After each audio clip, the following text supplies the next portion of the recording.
नमस्ते विद्यार्थियों, आज हम 7वीं कक्षा का पाठ 7 रसोई घर इस पाठ के बारे में हम आज अध्ययन जानकारी प्राप्त करेंगे। ವಿದ್ಯಾರ್ಥಿಗಳೇ, ನಾವು 7ನೇ ವರ್ಗದ ವಿದ್ಯಾರ್ಥಿಗಳಿಗೆ ಪಾಠ 7 ರಸೋಯಿ घर ಅಂತಕ್ಕಂಥ ಪಾಠವನ್ನು ನಾವು ಅಭ್ಯಾಸವನ್ನ ಪ್ರಾರಂಭಿಸೋಣ। ಹಾಗಾದ್ರೆ ರಸೋಯಿ घर ಅಂದ್ರೆ ಏನು? ರಸೋಯಿ घर ಶಬ್ದದ ಅರ್ಥ ಏನು, ಆ ಪದದ ಭಾವಾರ್ಥ ಏನು ಅಂತಕ್ಕದ್ದನ್ನ ನಾವು ಈ ಒಂದು ಅವಧಿಯಲ್ಲಿ ನೋಡೋಣ। तो रसोई घर पाठ 7 रसोई घर पाठ 7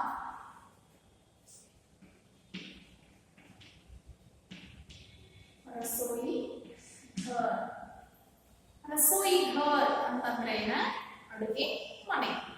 रसोई घर ಅಂದ್ರೆ ಅಡುಗೆ ಮನೆ।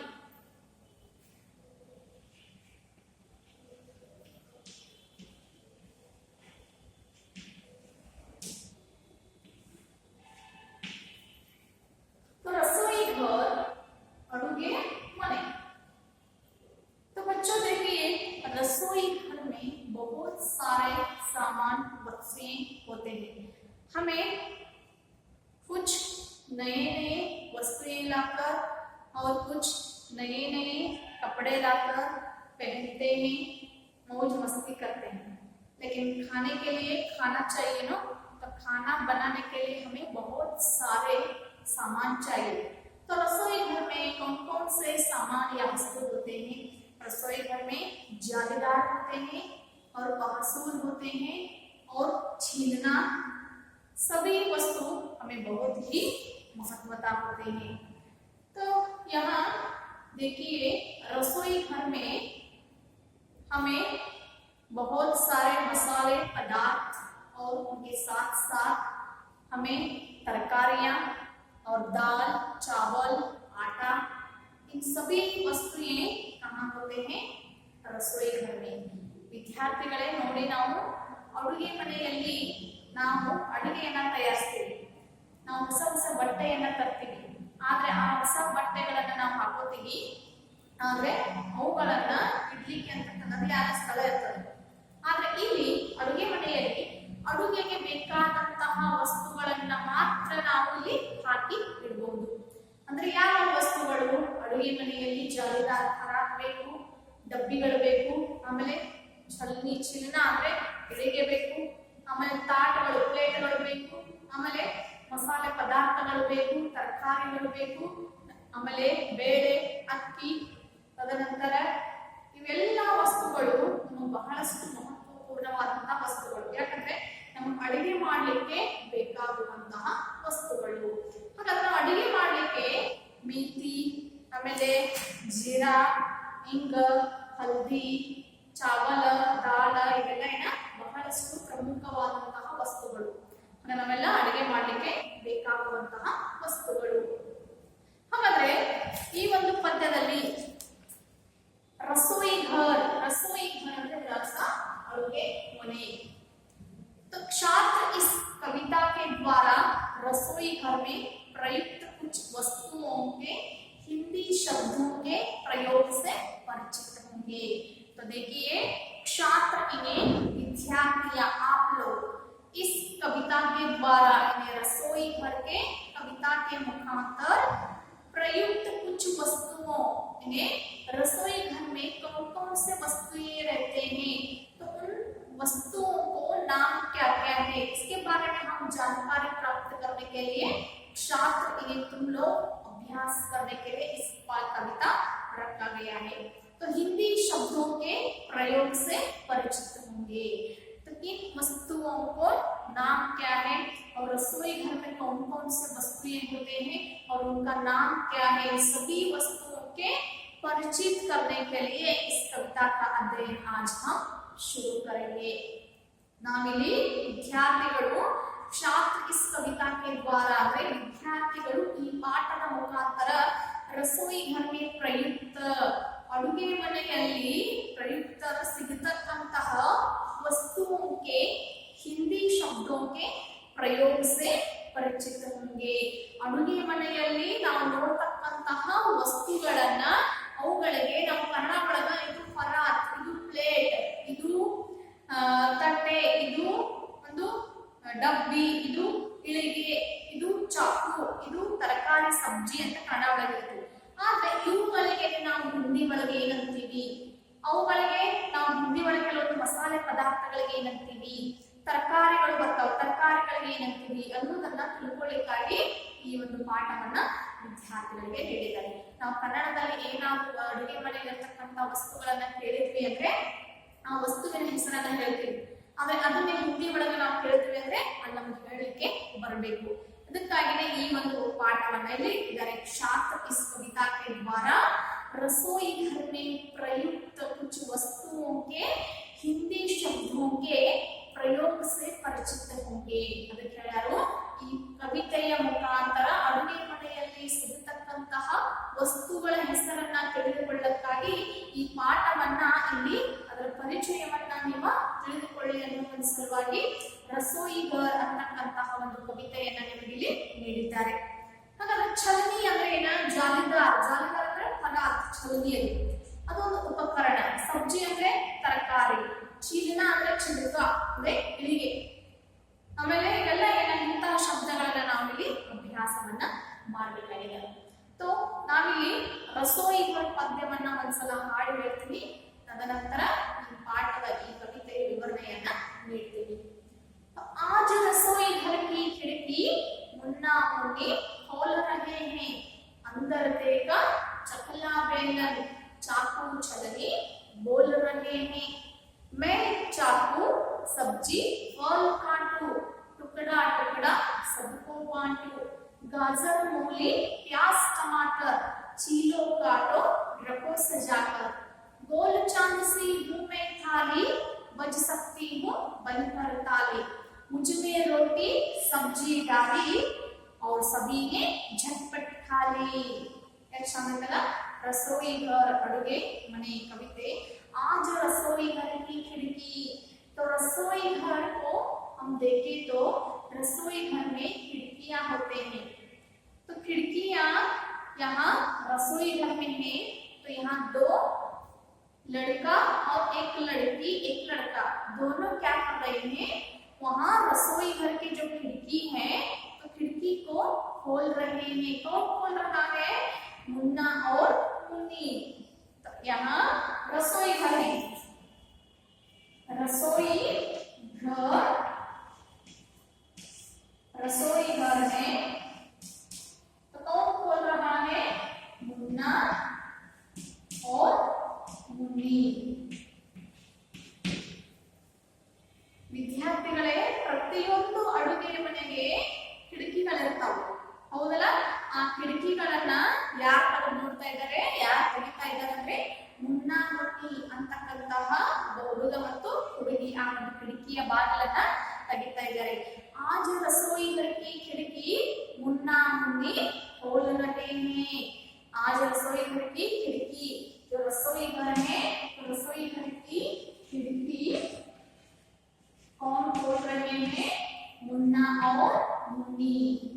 रसोई घर का खिड़की कौन खोल रहा है, मुन्ना और मुन्नी. ಅಡುಗೆ ಮನೆಯ ಕಿಟಕಿಯನ್ನ ಯಾರು ತೆಗಿತಾ ಇದ್ದಾರೆ, ಮುನ್ನಾ ಮತ್ತೆ ಮುನ್ನಿ. ಇವರು ಜನ ಅಡುಗೆ ಮನೆಯ ಕಿಟಕಿಯನ್ನ ತೆಗೆದ ನೋಡ್ಲಿಕ್ಕತ್ತಾರೆ. तो आज रसोई घर की खिड़की मुन्ना मुन्नी खोल रहे हैं. तो आज इंदु, तो आज मुन्ना मुन्नी क्या कर रहे हैं, रसोई घर की जो खिड़की होते हैं खिड़की खोल रहे हैं दोनों. तो मुन्ना मुन्नी खिड़की खोलते हैं तो वहां रसोई घर में कौन कौन से वस्तुएं मुन्ना मुन्नी को देखते हैं. तो देखिए, अंदर देखा चकला बेलन चाकू छलनी बोल रहे हैं. तो रसोई घर की खिड़की कौन खोल रहे हैं, मुन्ना और मुन्नी. तो रसोई घर की खिड़की खोलते ही उन दोनों के को क्या कौन सा वस्तु ये नजर आते हैं, चकला और बेलन. चकला बेलन, चकला बेलन ಅಂದ್ರೆ ಹೋಳಿಗೆ ಮನೆ ಮತ್ತು ಬೆಲ್ಲನಿಗೆ. ಚಕಲ ಅಂದ್ರೆ ಶಬ್ದ ಬರುತ್ತೆ ನೋಡಿ, ಶಬ್ದಾರ್ಥ ಇಲ್ಲಿ ಚಕ್ಲ, ಹೋಳಿಗೆ ಮನೆ, ಹೋಳಿಗೆ ಮನೆ, ಬೇಲನ್, ಬೆಳ್ಳುಳ್ಳಿ, रसोई अड़गे मने अंतर देखा चकला बेलन चाकू छलनी बोल रहे हैं। तो मुन्ना ने खिड़की खोलते ही कौन सा वस्तु नजर आते हैं? चकला और बेलन। चकला है होळिगे मने, बेलन इसका अर्थ है बेलुनी। चाकू छलनी बोल रहे हैं, चाकू और कौन सा वस्तु? एक चाकू और एक शब्द है छलनी। कौन सा वस्तु है? छलनी है। तो छलनी हरा,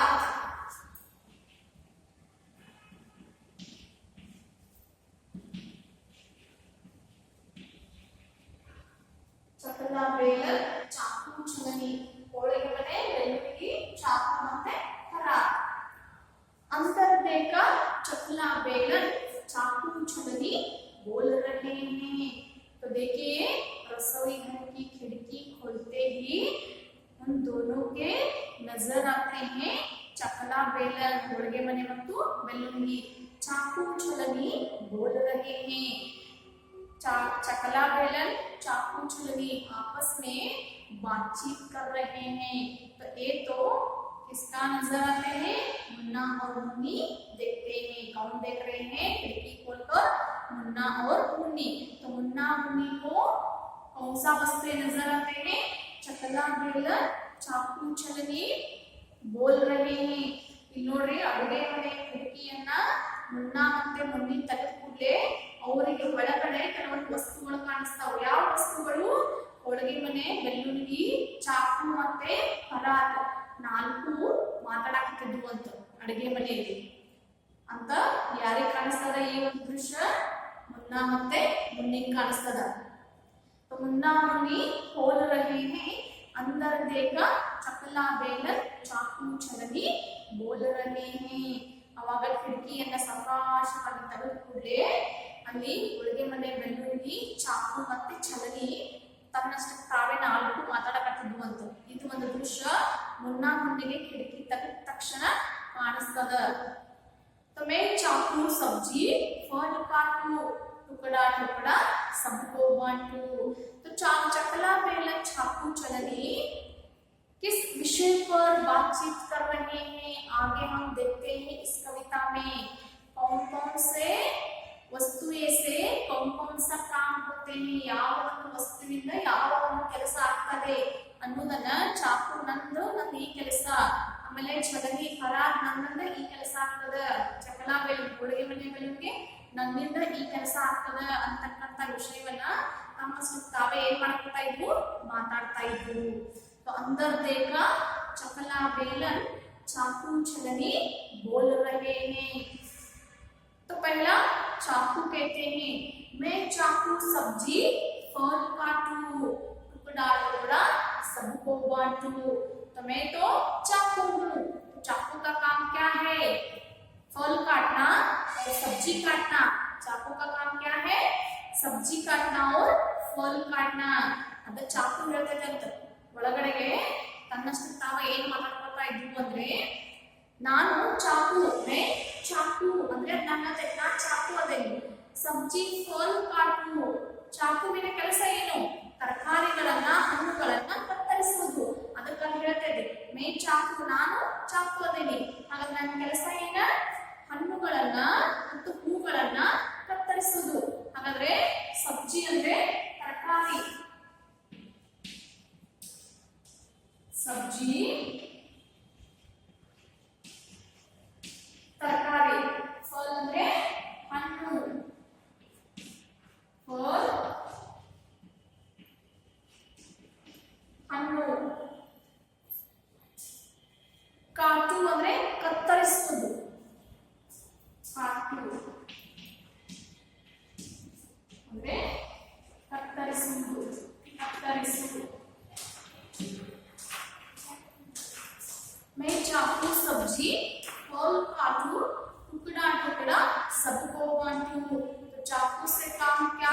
है सब्जियां काटना और फल काटना और एक टुकड़ा बनाते हैं चाकू कट कट करके और सभी को देते हैं ಅಂತ ಹೇಳ್ತದ ನಾನು ಚಾಕು ಅದೇನಿ ಹಾಗಾದ್ರೆ ನನ್ನ ಕೆಲಸ ಏನ ಹಣ್ಣುಗಳನ್ನ ಮತ್ತು ತರಕಾರಿಗಳನ್ನ ಕತ್ತರಿಸುವುದು ಹಾಗಾದ್ರೆ ಅವನ್ನೆಲ್ಲ ತುಂಡು ತುಂಡಾಗಿ ಕತ್ತರಿಸಿ ಎಲ್ಲರಿಗೂ ಹಂಚೋದೆ ನನ್ನ ಕೆಲಸ ಅಂತಂದ ಅದು ಒಳಗಡೆ ಮಾತಾಡ್ತಾ ಇತ್ತು ಯಾವುದು ಚಾಕು ಏನ ಟುಕಡ ಟುಕಡ ಅಂದ್ರೆ ತುಂಡು ತುಂಡುಗಳನ್ನಾಗಿ ಸಬ್ಬು ಅಂದ್ರೆ ಎಲ್ಲರಿಗೂ ಟುಕಡ ಅಂದ್ರೆ ತುಂಡು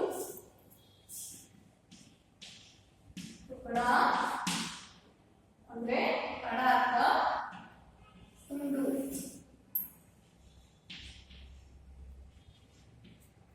ಆಮೇಲೆ ಸಬ್ಬು ಅಂದ್ರೆ ಎಲ್ಲರಿಗೂ ಸಬ್ಬು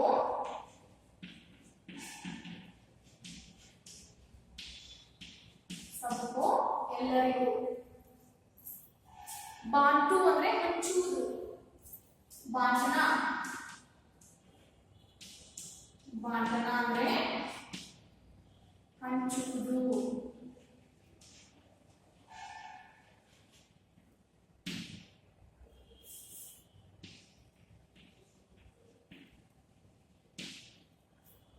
ಬಾಂಟನ ಅಂದ್ರೆ ಹಂಚುವುದು ಅದಕ್ಕೆ ಚಾಕು ಹೇಳ್ತದಂತ ನಾನು ಚಾಕು ನನ್ನ ಕೆಲಸ ಏನ ತರಕಾರಿಗಳನ್ನ ಹಣ್ಣುಗಳನ್ನ ಕತ್ತರಿಸಿ ಅವುಗಳನ್ನ ತುಂಡು ತುಂಡುಗಳನ್ನಾಗಿ ಮಾಡಿ ಎಲ್ಲರಿಗೂ ಹಂಚೋದೇ ನನ್ನ ಕೆಲಸ ಅಂತಂದ ಆ ಚಕಲ ಬೇಳೆ ಮತ್ತು ಚಿಗಣಿ ಜೊತೆಗೆ ಮಾತಾಡ್ತಾ ಇತ್ತಂತ ಅಡುಗೆ ಮನೆಯೊಳಗೆ गाजर मूली प्याज टमाटर चीलो काटो रखो सजाकर गाजर मूली प्याज टमाटर ये जो सब्जियां हैं तो सब्जियां को छील कर काट कर मैं क्या करती हूँ सजा कर रखती हूँ ये तो मेरे काम है तो चाकू ऐसे कहते हैं गाजर ಅಂದ್ರೆ ಗಜ್ಜರಿ ಮೂಲಿ ಅಂದ್ರೆ ಮುಲ್ಲಂಗಿ ಪ್ಯಾज ಅಂದ್ರೆ ಈರುಳ್ಳಿ ಟಮಾಟರ್ ಅಂದ್ರೆ ಟೊಮೆಟೊ ಇವುಗಳನ್ನೆಲ್ಲ ಸುಲಿದು ಕತ್ತರಿಸಿ ಅವುಗಳನ್ನ ಅಲಂಕಾರ ಮಾಡ್ತೀನಿ ಸಜಾಕರ್ रखता हूँ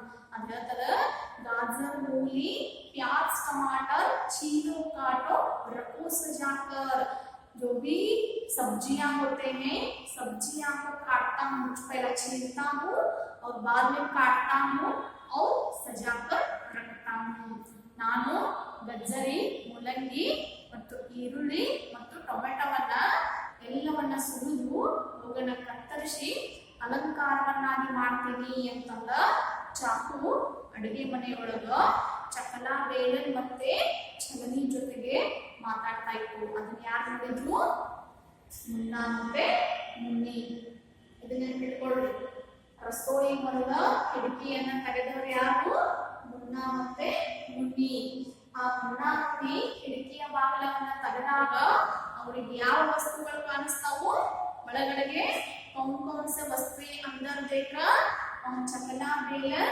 चाकू छलनी बोल रहे हैं और नाल्ಕು ಮಾತಾಡೋದನ್ನ ಯಾರು ನೋಡಿರ್ತಾರೋ ಮುನ್ನ ಮತ್ತೆ ಮುನ್ನಿ ಹಾಗಾದ್ರೆ ರಸೋಯಿ ಮರದ ಕಿಟಕಿಯನ್ನ ತೆಗೆದವರು ಯಾರು ಮುನ್ನ ಮತ್ತೆ ಮುನ್ನಿ ಹಾಗಾದ್ರೆ ತೆಗೆದ ತಕ್ಷಣ ಅವರಿಗೆ ಕಂಡಂತಹ ವಸ್ತುಗಳು ಯಾವುವು ಹೋಳಿಗೆ ಮನೆ ಬೆಳ್ಳುಳ್ಳಿ ಮತ್ತೆ ಚಾಕು ಮತ್ತೆ ಪರಾತ್ ನಾಲ್ಕು ವಸ್ತುಗಳು ಕಾಣಿಸಿ ಅವು ತಮ್ಮಷ್ಟಕ್ಕೆ ತಾವೇ ಮಾತಾಡೋದನ್ನ ನೋಡಿದ್ವು ಮತ್ತೆ ಮೊದಲಿಗೆ ಯಾರಾಗ್ತಾರೋ ಚಾಕು ಹೇಳ್ತದ ಏನಂತಂದ ನಾನು ಹಣ್ಣುಗಳನ್ನ ಹೂಗಳನ್ನ ಕತ್ತರಿಸ್ತೀನಿ ಅವನ ತುಂಡುಗಳನ್ನಾಗಿ ಮಾಡಿ ಎಲ್ಲರಿಗೂ ಹಂಚುತ್ತೀನಿ ಜೊತೆಗೆ ಈ ಗಜ್ಜರಿ ಮುಲ್ಲಂಗಿ ಈರುಳ್ಳಿ ಆಮೇಲೆ ಟೊಮೆಟೊಗಳನ್ನ ಸುಲಿದು ಅವುಗಳನ್ನ ಕತ್ತರಿಸಿ ಅಲಂಕಾರವನ್ನಾಗಿ ಮಾಡ್ತೀನಿ ಅಂತಂದ ಚಾಕು ಹೇಳ್ತಾನೆ ಇದು ರಸೋಯಿಗಳ ಸ್ವಲ್ಪ ಪಾಠದ ಕವಿತೆಯ ವಿವರಣೆ ಇನ್ನು ಮುಂದಿನ ಒಂದು ಪದ್ಯ ಭಾಗವನ್ನ ನಾವು ಮುಂದಿನ ಅವಧಿಯಲ್ಲಿ ನೋಡೋಣ ನಿಮಗೆ ಮನೆ ಕೆಲಸ ಅಡುಗೆ ಮನೆಯಲ್ಲಿ ಸಿಗತಕ್ಕಂತಹ ಮಸಾಲೆ ಪದಾರ್ಥಗಳ ಹೆಸರನ್ನ 10 ಮಸಾಲೆ ಪದಾರ್ಥಗಳನ್ನ ಹಿಂದಿಯಲ್ಲಿ ಬರೆಯಿರಿ ಅಂತ ಹೇಳ್ತಾ ಇವತ್ತಿನ ಅವಧಿಯಲ್ಲಿ ಈ ಕವಿತೆಯನ್ನ ಮುಗಿಸ್ತಾ ಇದ್ದೀನಿ ಮುಂದಿನ ಉಳಿದಂತಹ ಭಾಗವನ್ನ ಮುಂದಿನ ಅವಧಿಯಲ್ಲಿ ನೋಡೋಣ ಧನ್ಯವಾದಗಳು